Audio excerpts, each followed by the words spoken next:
La souveraineté alimentaire est le droit de chaque pays à maintenir et à développer sa propre capacité de produire son alimentation de base en respectant la diversité des cultures et des produits. La zone d'Afrique centrale souhaite aboutir à une véritable souveraineté alimentaire, un besoin plus que nécessaire. Cette actualisation se traduira non seulement par un ajustement, mais aussi et surtout une valeur ajoutée certaine aux deux principaux documents de stratégie du secteur agricole sous-régional, conformément au cadre des résultats continentaux du PDDA 2020-2025.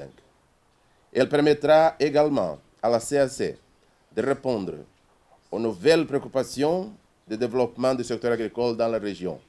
Il s'agit, par la même occasion, de prendre en compte de manière systématique les thématiques émergentes. Pour soutenir la croissance et la transformation du secteur agricole des États de l'Afrique centrale, la sous-région s'était dotée en 2013 d'une politique agricole commune volontariste adoptée par la décision de la conférence des chefs d'État et de gouvernement de la CEAC en mai 2015 au Tchad, à la suite de la déclaration de Malabo du 2 juin 2014 et l'adoption au niveau global de l'agenda 2030.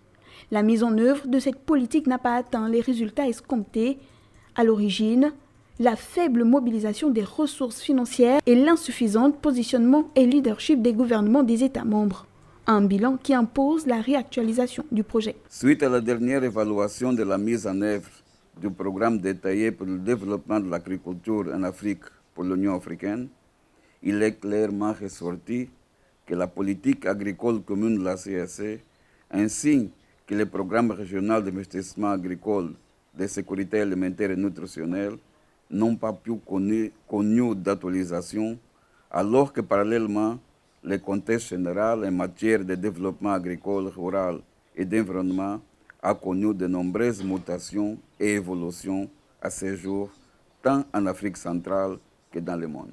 À l'heure de la crise sanitaire que traverse la planète entière, ce projet a tout son intérêt.